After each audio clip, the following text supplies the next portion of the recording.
আসসালামু আলাইকুম। আশা করি সবাই ভালো আছেন।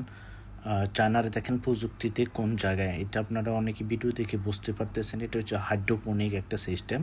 এগুলো কিছু ক্যাবেজ এখানে লাগাই রাখছে আর কি।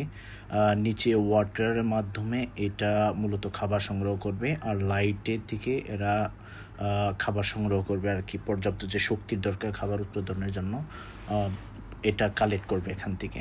পুরোটাই এরকম লাইটিং, জাস্ট একটা ডেমোস্ট্রেশন এখানে রাখছে ওরা। এটা হচ্ছে ইউনাইটেড একটা কোম্পানির নাম। হাইড্রোজেন বা অক্সিজেন নিয়ে এরা মূলত কাজ করতো আগে। এখন নতুন একটা টেকনোলজি এরা দাঁড় করাইছে। এটা পুরোটাই হচ্ছে আর্টিফিশিয়াল ইন্টেলিজেন্স দ্বারা পরিচালিত। তার মানে এখানে কোনো ধরনের মানুষের প্রয়োজন নেই, শুধু ফসলটা তোলার জন্য।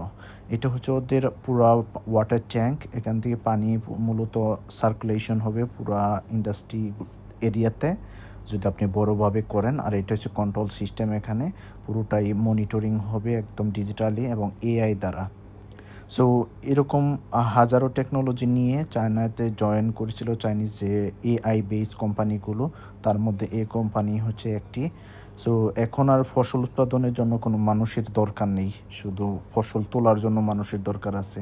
পুরোটাই এরকম হাইড্রোনিক, হেলদি।